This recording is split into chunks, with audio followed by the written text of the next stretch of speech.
Good afternoon, guys. As you can see, I've got it pretty much quite a little bit taken apart right now, as I'm going to be gluing it up, sturdying it up a bit, and treating the wood with some wood oil concealer.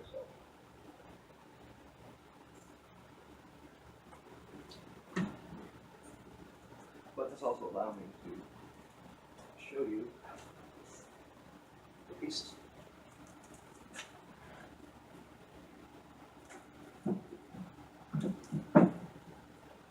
Plus, as I said, I had a couple design changes I need to make before I actually started.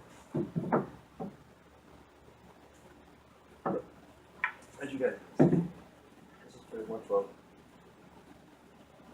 the sides. This is for your rail system, which allows this to slide up and down so you can adjust your height and depth.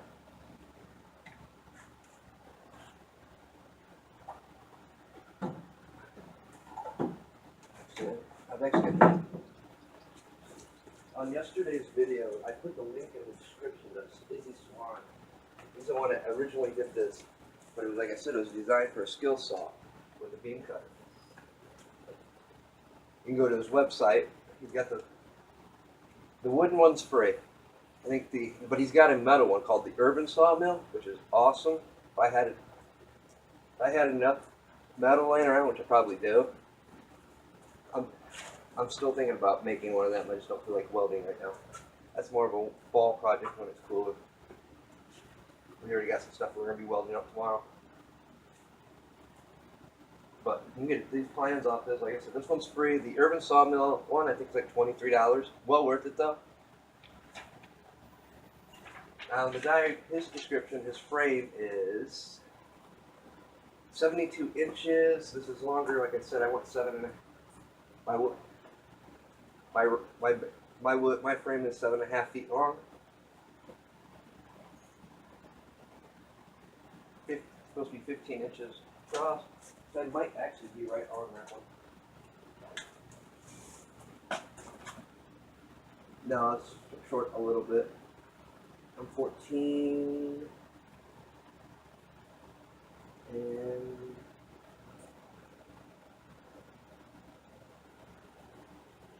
3/8.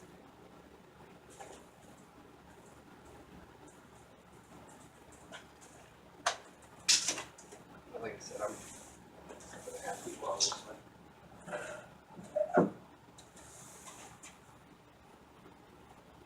I'm actually 93 inches and a half, exactly. So,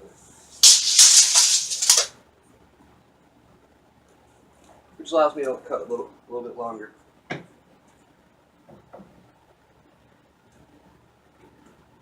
this is solid. This is all mahogany here. The sides are mahogany, like I said.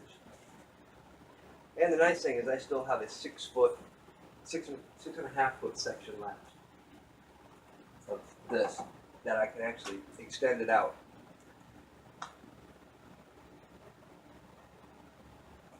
And then what I'm going to do, how I'm going to extend this is about center right here. I'm going to eventually take this apart, cut these, and use dowels. Since we got the jigs to do it, put 2 dowels and some locking brackets on each side so I can actually extend out. Plus, as I was saying, I'm going to put up, when I get some money, I'm going to buy or I might thread my own pipe. We've got some pipe that I could probably thread, but make a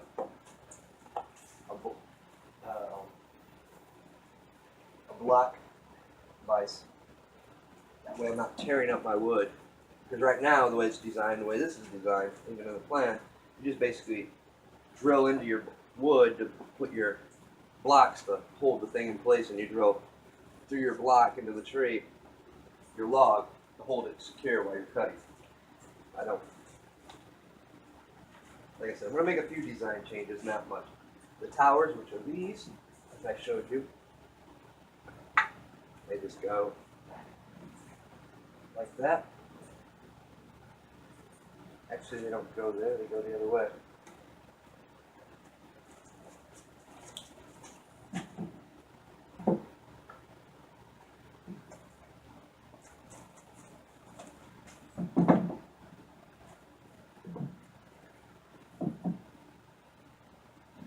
It's going really. And I'm actually going to switch this around because this side is a little bit sturdier. Let me go on the ends.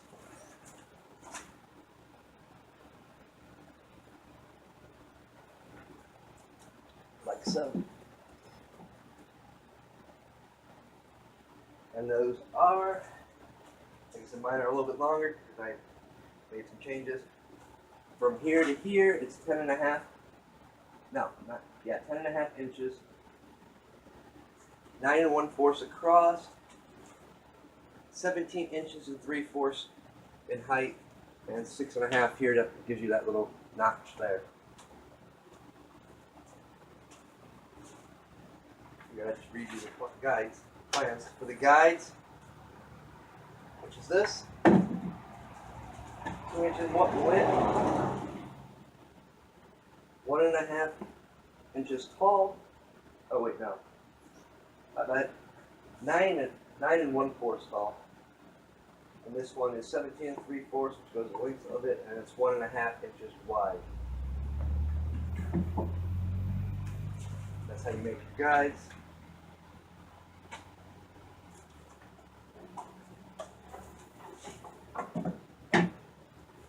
This is probably the hardest thing you'll make out of this whole cloth. If you're using a chainsaw, the chainsaw part will be the hardest part to make this whole build. For the most part, this is going to be your hardest piece.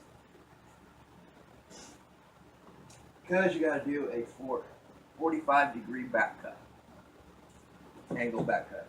That's what your skill saw or chainsaw will ride on. And this is just pretty much a little easy. Mine's 9 1/4 in height, where his is 8 3/4 with the 45-degree back cut. Like I said, mine's longer, but his is 70 inches and a half for this piece right here. This is what your thing will ride on. That's something we got to fix before we have to do anything. And as you can see, I had to end up having to use 2 pieces because I didn't have enough. Make sure you leave yourself 3/4 of a gap right here, because this is what slides in between these things. Mine's a little tight.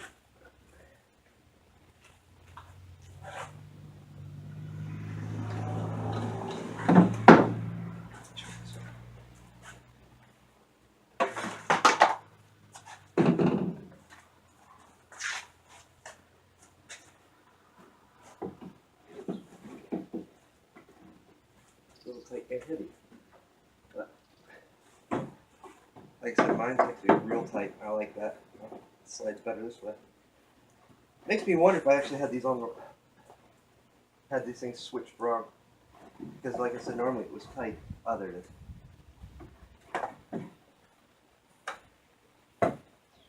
And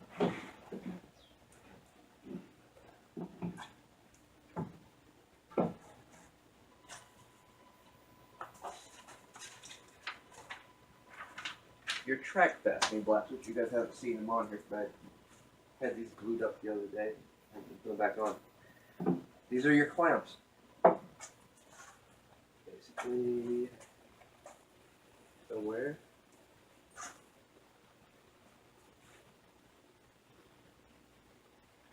Oh, they mount to your rail.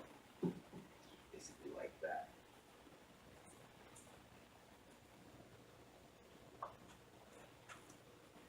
That nut bolt is, I think these are the 3/8 bolt. Pretty sure it's 3/8.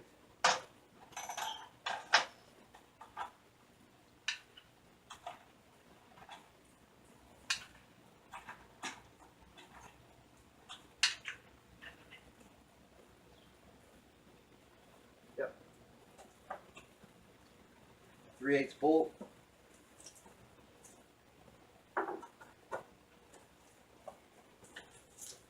I found this bolt's actually perfect. Like I said, I've only been using stuff that I've had laying around. About 3 inches long, gives you plenty of room. And that's actually what holds that in place when your measurements. What I'm going to do when this is all done, I'm going to grab a ruler, mark out 2-inch lines on the back, on this piece here, on each side, so I can measure my cuts. So I'm cutting exactly 2 inches. So then we gotta wait till I get all this remounted, because I'll have to measure from the blade on the chainsaw. You know, figure in the 1/8. It's gonna be cutting 1/8 worth of material. And just subtract it from my cuts. The thing okay, that's the other thing. The one thing that isn't in this is this for your chainsaw or circular saw. You're gonna have to watch the video to see that, but like I said, it's basically, as you guys can see, like I said, I ended up doing a few modifications even to this. Let's get some more that needs to be done. What I ended up doing, let me show you.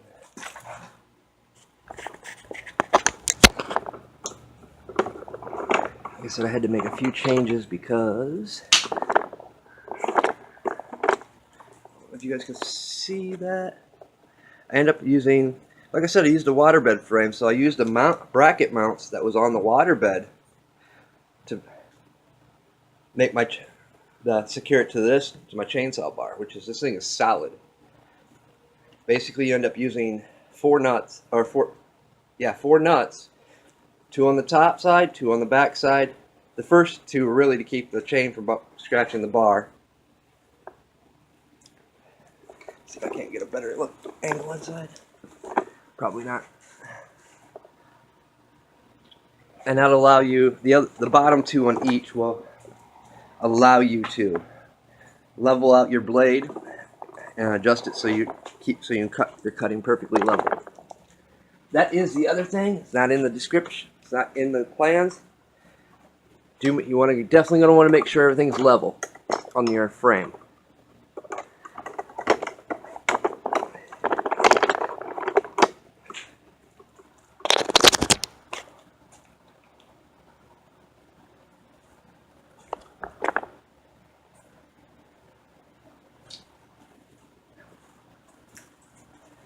And like I said, the modifications I need to do on this, these need to come down. They need to be able to ride on this.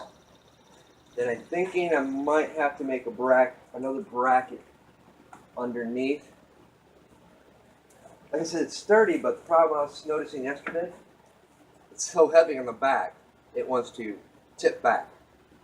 So I'm still working in my head how I'm going to do that. I might just attach, I know when I drop these down, that's going to sturdy that up. I might just make 2 brackets for the front, so it just slides in the front and locks in place, so it don't. You know, we'll give it a try. Like I said, I've had to make design changes to it, but for the most part, this is going to be put to the side because it's going to be the last thing we work on. And we're going to do a little wood tree. Oh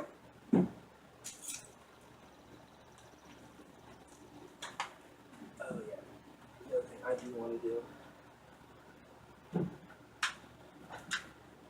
Actually, I want to glue these back on.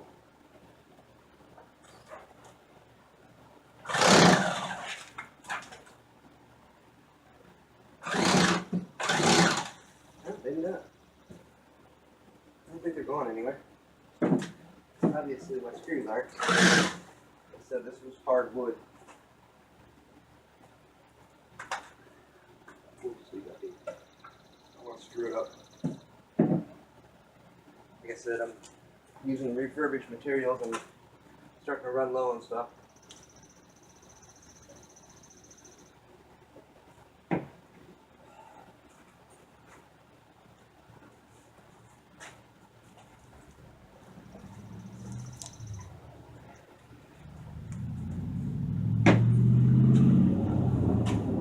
What I'm using is Minwax wood finish, penetrates stains and seals. Don't know how good it is. It's old. We've had it for years. We've had it since I was a kid. I'm 39 years old, so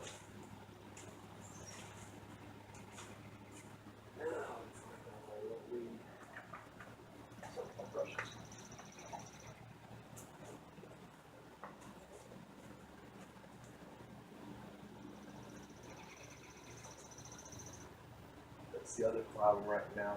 You see something laying around one day, and when you go to need it, it's never there.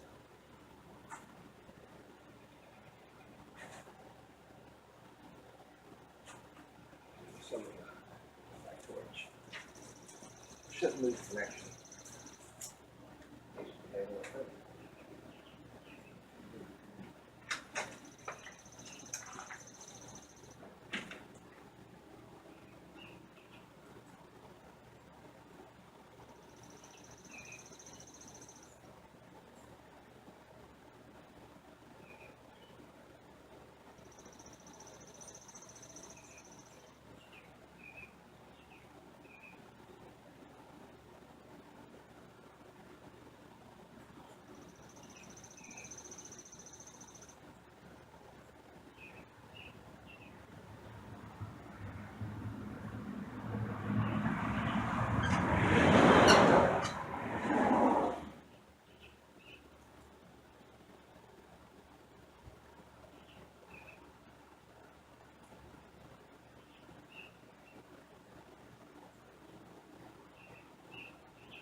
I know that.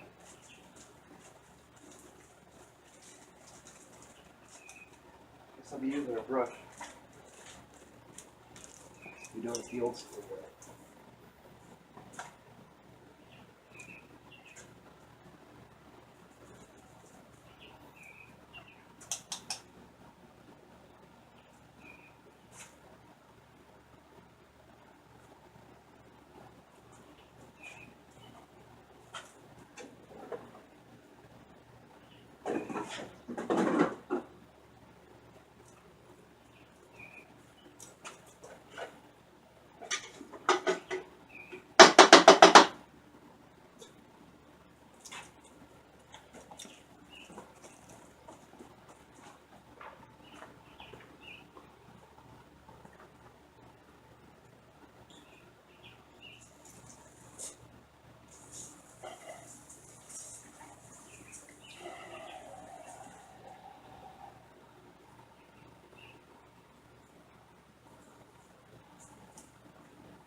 Anything on this table.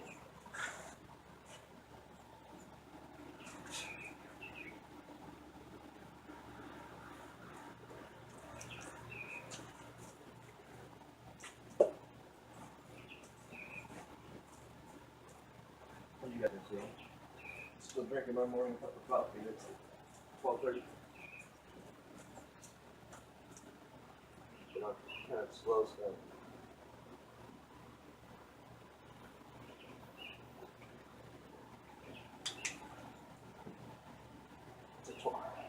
It was already in the 90s before 12 o'clock today. It's been a hot one. It's about 95 now.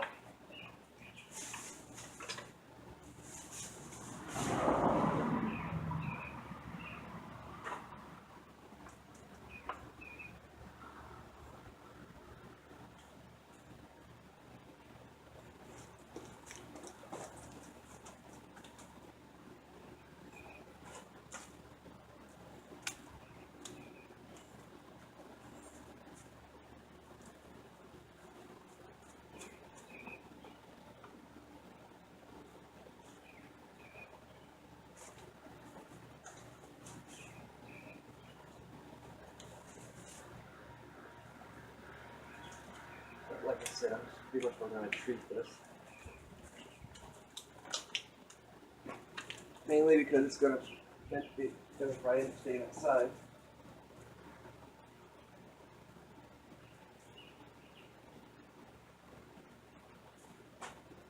It'll help protect it a bit. The elements.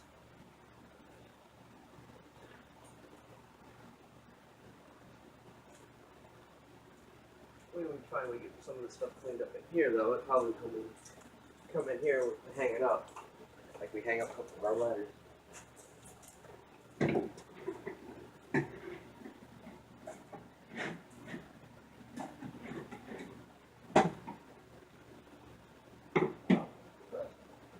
Stuff's still good.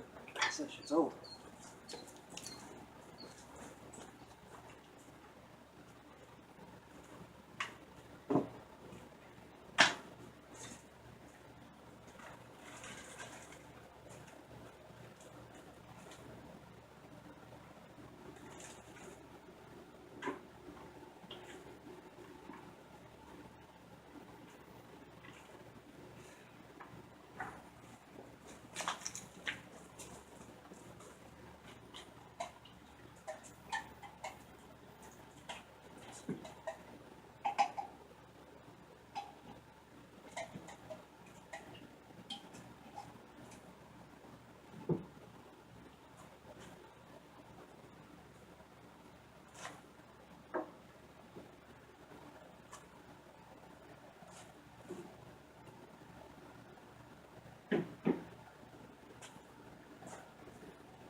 There's actually a proper way to do this.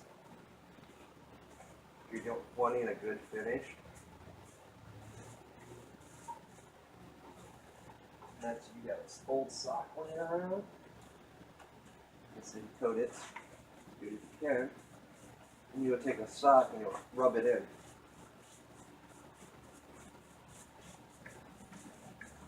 When you're using oils and varnishes.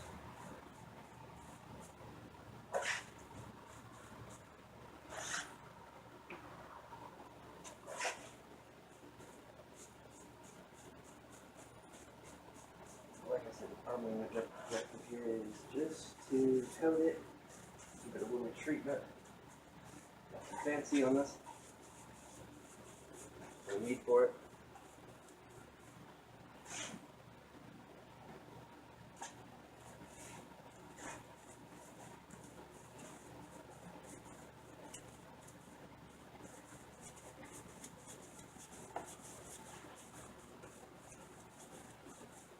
Just want to give it a little treatment.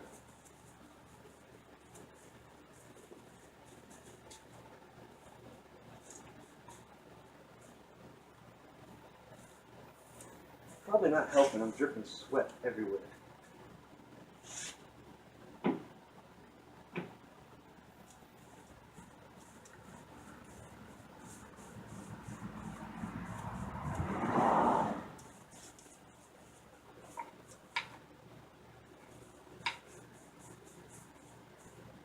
Yeah. Leave those on right now. Do anything important. As you see. Honestly, I'm beginning to miss my long hair. At least with long hair, it kept all this dripping ass sweat from my face. Plus, I've come to realize that's just why I'm not in the videos. You haven't seen me bald, where you have seen me bald in the pictures. And it was nice, but I'm finding out it's more expensive to be bald than it is to actually have long hair.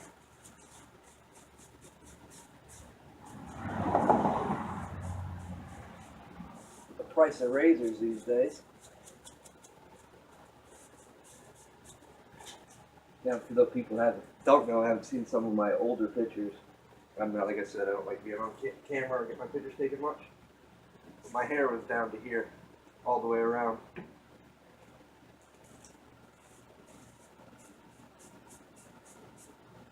been keeping it bald for about almost a year and a half now.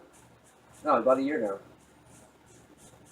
Kind of slowly letting it grow back. I might thinking about letting it grow all the way back out again.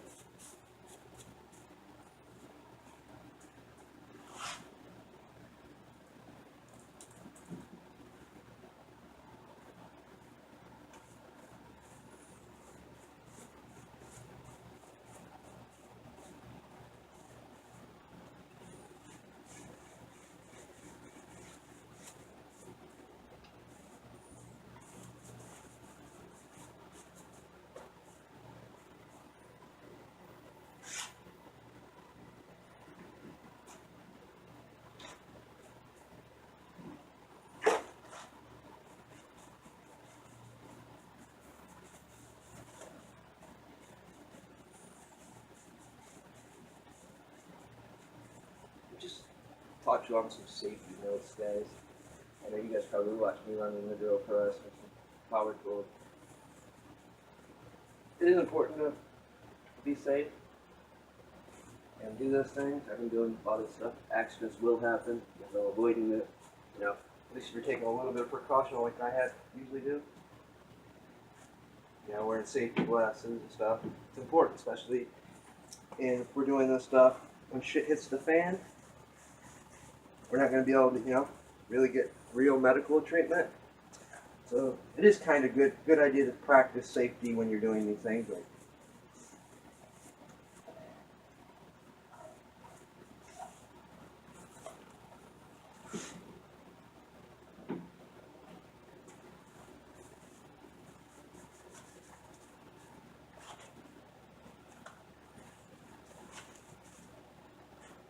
nice thing about these oil sprays, they do dry fairly quick.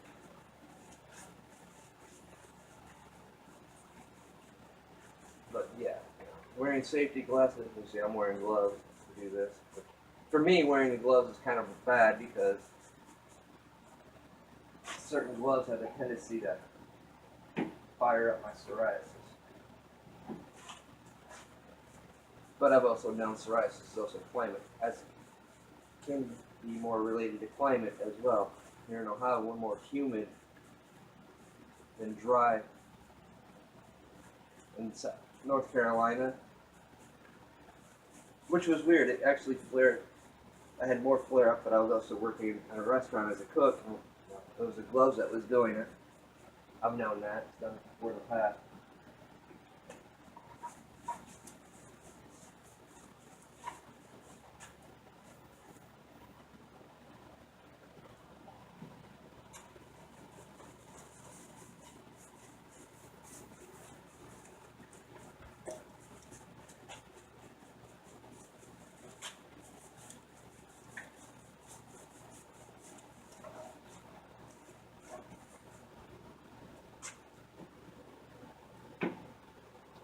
You know, just like if you're using like spray paints and stuff, I would recommend using a breathing apparatus of some sort, whether it's just one of those cheap masks. Let's face it, we ever do find ourselves, or like me, I'm not working, so I don't have insurance. I can't afford to get hurt. So I'm not going to be able to go to the hospital and get treatment. They won't touch you if you don't have insurance around here, which is pretty much anywhere you go. So, you know, I don't have the luxury of getting hurt.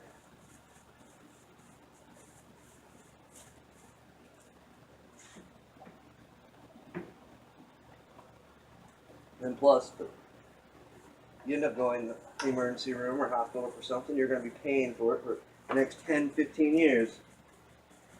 So yeah, safety is kind of important, guys.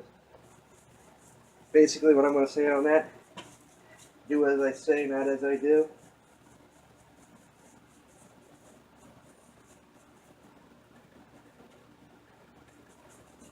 Now, like tomorrow, if we do welding, yeah, I'll be in full.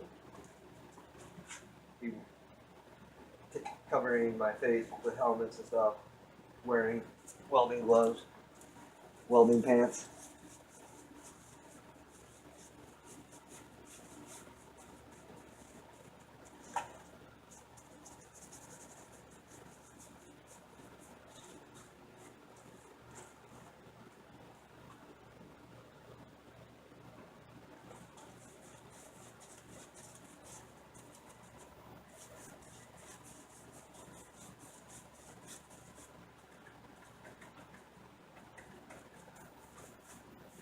said stuff dries pretty quick.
Screw a few of my drywall screws. Pulling stuff out.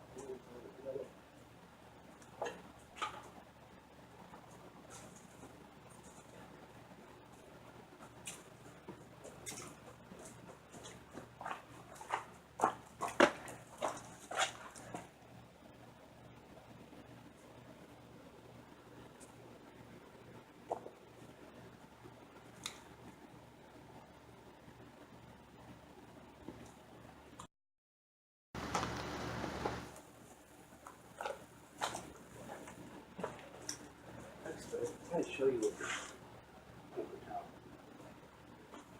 But yeah, if you want that real nice finish,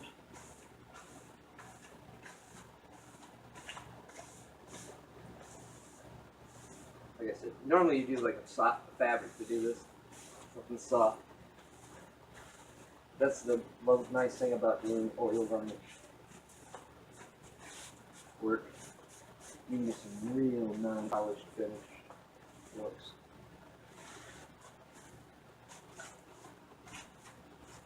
Works better with, like I said, works better with the fabric though.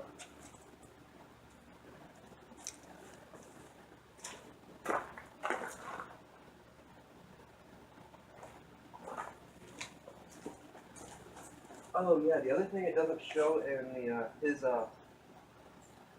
thing is when you make your blocks for your clamp, which is what this is, you're going to need to make a shim. He shows it in the video. He actually has a shim in his video as well. So, but it's not showing in the. Like I said, he even says on there, also watch the video.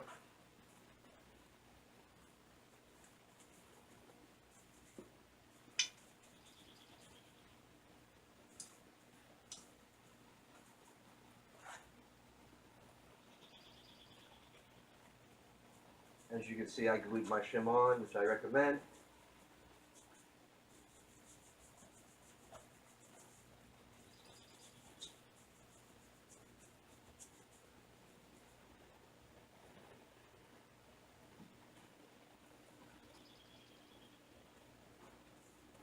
Plus, keeping the screws on this thing kind of helps.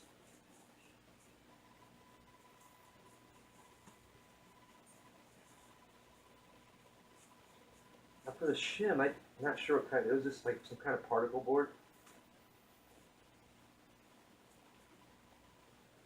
Something real cheap, but it was real thin, which is what I needed, and it worked perfect.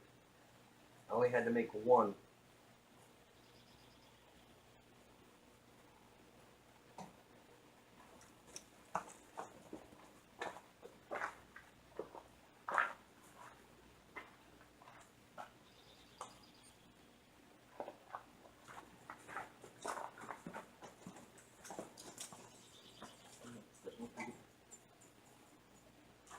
All dried up. Which won't take long in the hot sun heat.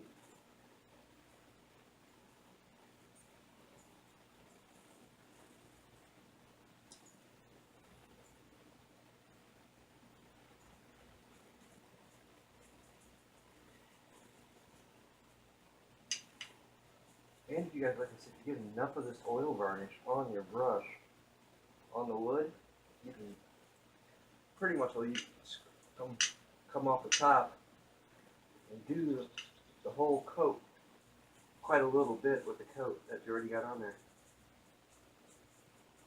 Like I said, I'm a big fan of oil varnishes. There's a lot of tricks you can do to make stuff look good.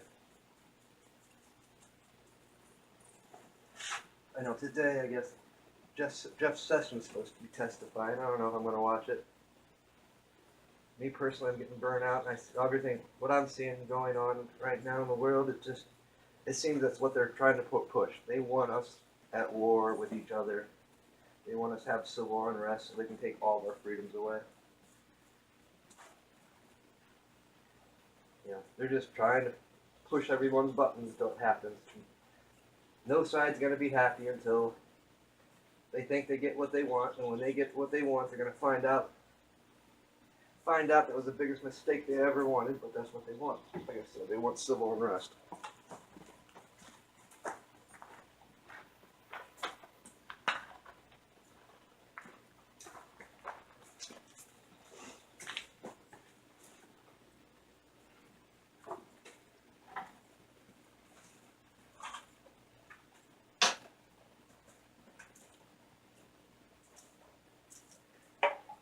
And guys, so you guys do know, this thing isn't light. That's probably one of the drawbacks to using mahogany wood. Oddly enough, it was light until I put those on. And that gave it some weight. It's still easy to handle, portable, so, which is what we wanted. We want something light that we can take with us to a site and not worry about it.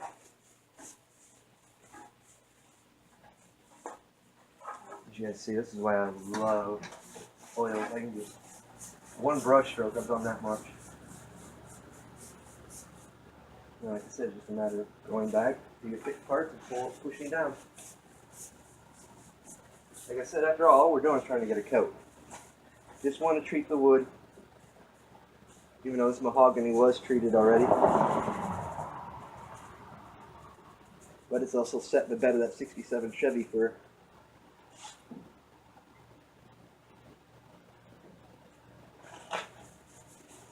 about 20 some years.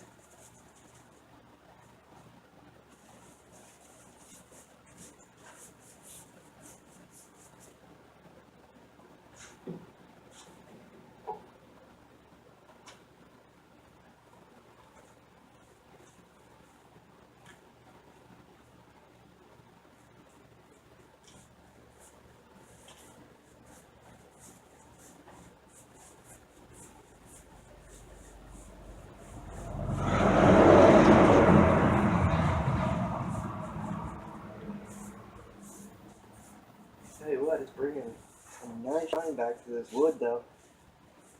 Makes me kind of sad that I had to use it for this. But like I said, when you're refurbishing stuff, you don't got the money to go buy. You use what you got to make what you got to be able to make stuff. And the advantage of having your own sawmill outweighs a good piece of wood. Because you're going to be able to take this, make your own wood. I mean, truthfully, I know somebody made a portable sawmill for a couple on YouTube, and they gave it to them so they could build their own house.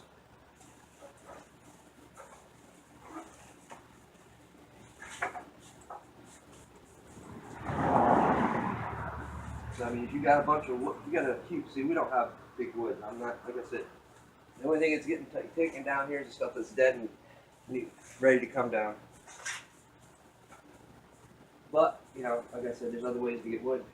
I've talked to contractors that I used to know when they go to job sites, because normally, like I said, they just take that wood and they get rid of it. They'll take it to the junk or burn it. They have no use for it. Which, you know, I can go on there when they're getting ready to do the job, load up, or take the portable sawmill with me and do it right there.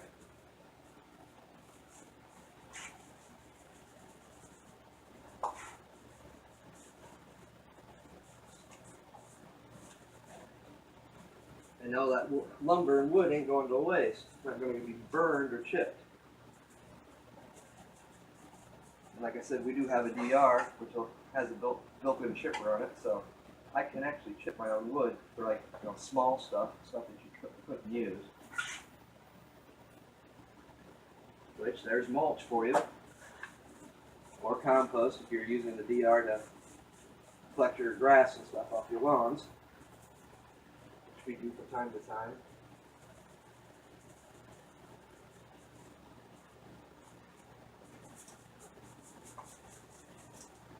Like I said, my dad invested in some good stuff. Most of it just hasn't been used because never had to, just use as needed. And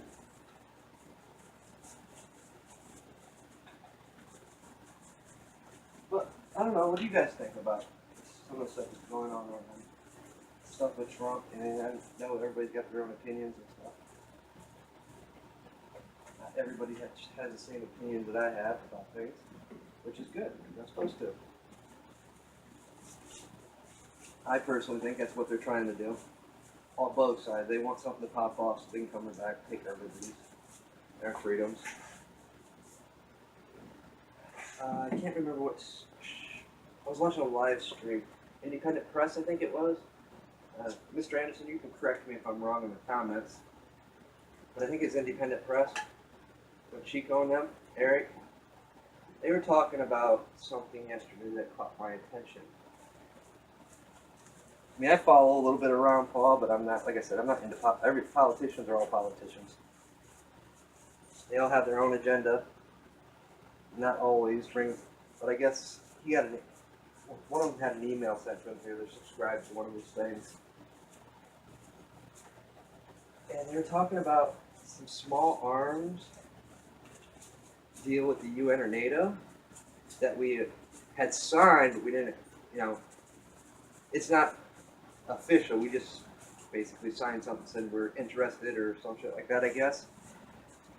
But the way they talked about, they said what that'll do is strip us of, could put an end to our Constitution because it can put restrictions on small arms.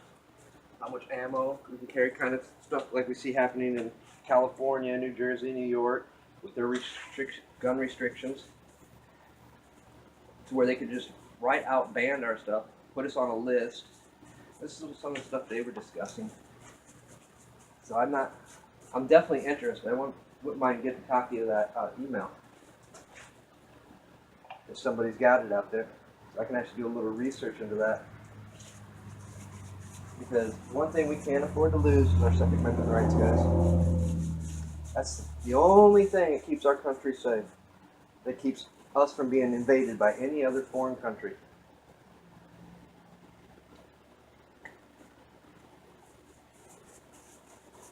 There's a reason that our forefathers put it in there. And anybody that studied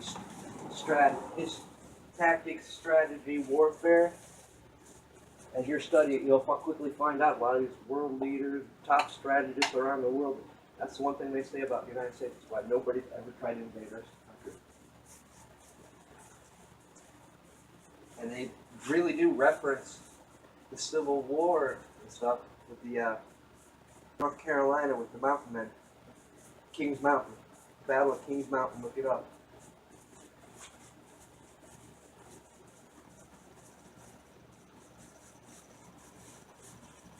Yeah.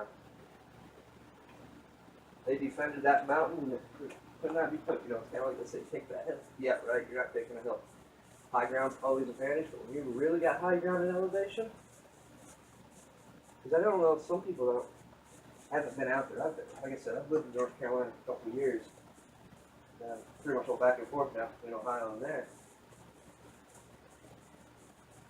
But yeah, some of those mountain ranges up there where I was at, I mean, you can see the Colorado Rockies mountains, and you can see one of the European mountains from one of those spots.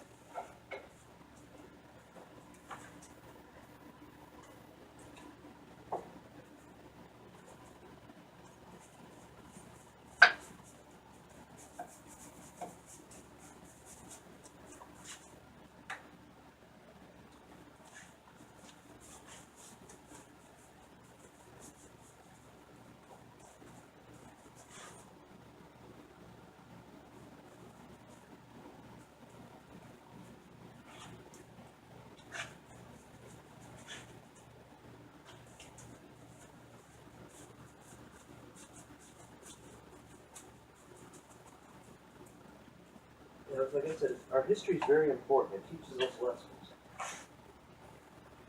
You know, there's a reason our forefathers set up the Constitution the way they did. You know, like I said, my family history. You can find my last name, real last name, on the Constitution.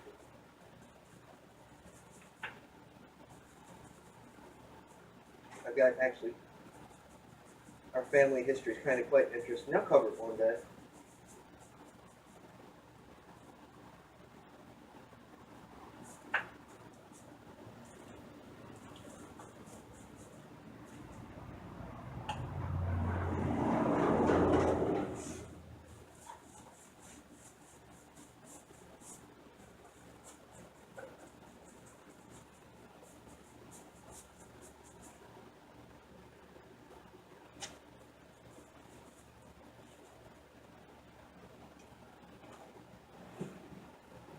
Trying not to get anything on this table. I'm failing kind of miserably.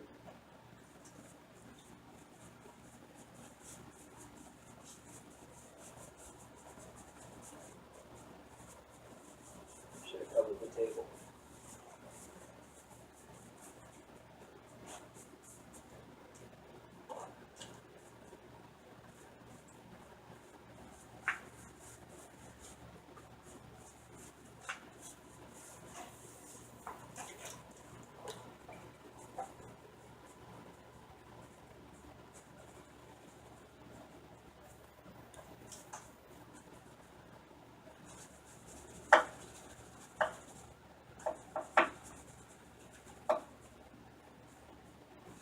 But like I said, the nice thing about the wheel iron is it dries quick. You don't have to put it on super heavy. Which I'm not. Just needs a light coat.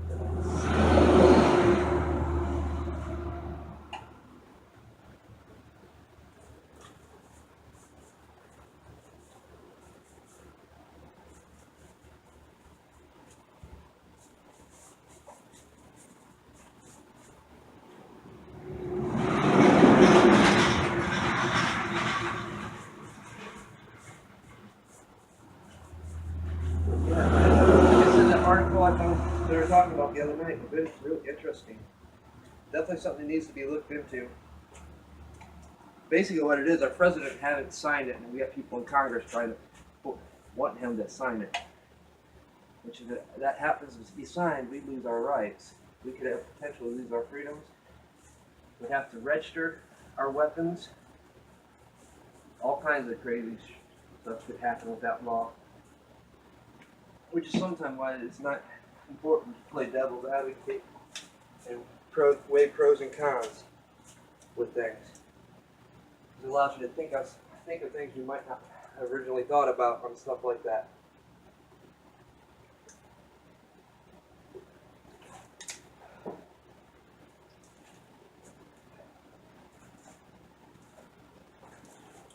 Let that dry for a bit, guys. Stuff outside is almost completely dry already. And we'll start putting it back together.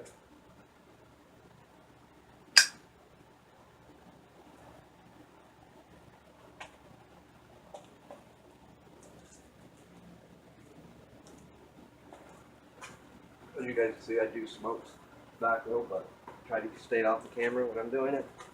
Out of respect for those that don't.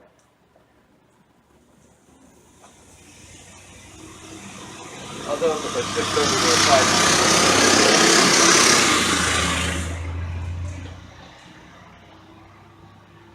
a I am definitely smoking a hell of a lot less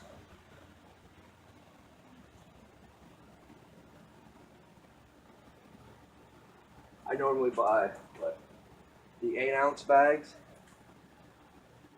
which when I was smoking the filters would only last me about 2 weeks.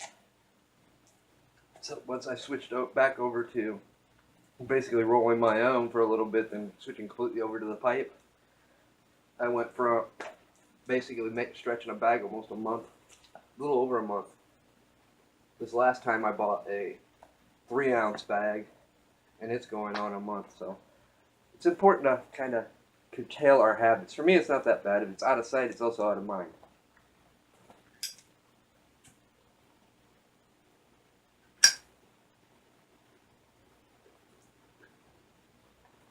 Now, a lot of my friends switched over to the e-vapes. I don't know, something about the e-vapes could just make me cough, so basically it's my body telling me, no, it's not good for you. Not that this is good for you either. It is a bit relaxing for me.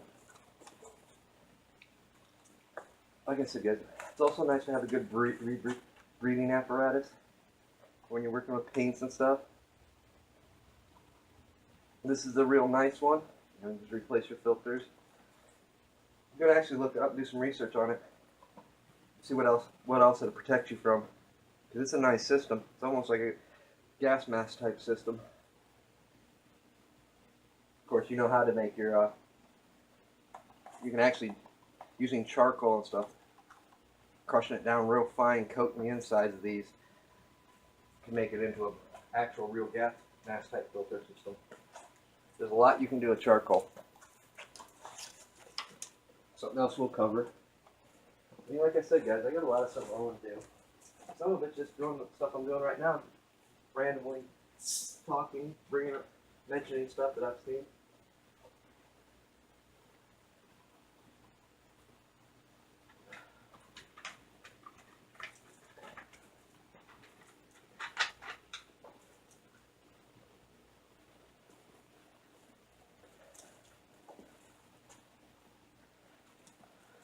Yes, while we're waiting for that to dry somewhat. And no, I actually need to put together to mess with that chainsaw part.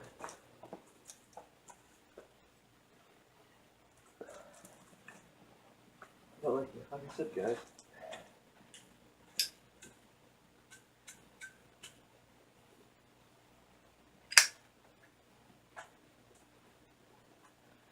there's times I also recommend, and I know most of you guys probably won't like this idea, but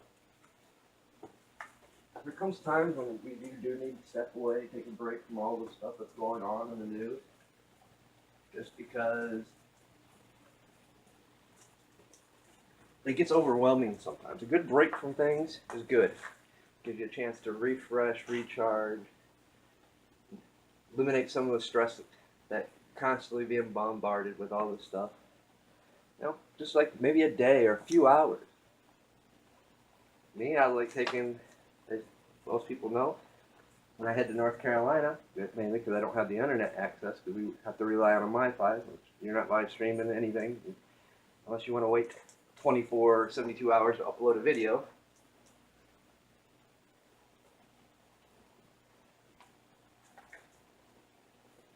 But it's nice. It's a break from things. You can still access, certain things like the Drudge Report. You can somewhat watch. You can't watch your guys' live streams, but you can somewhat watch them after they're aired. So you can still keep up on things. But it's when you don't have satellite.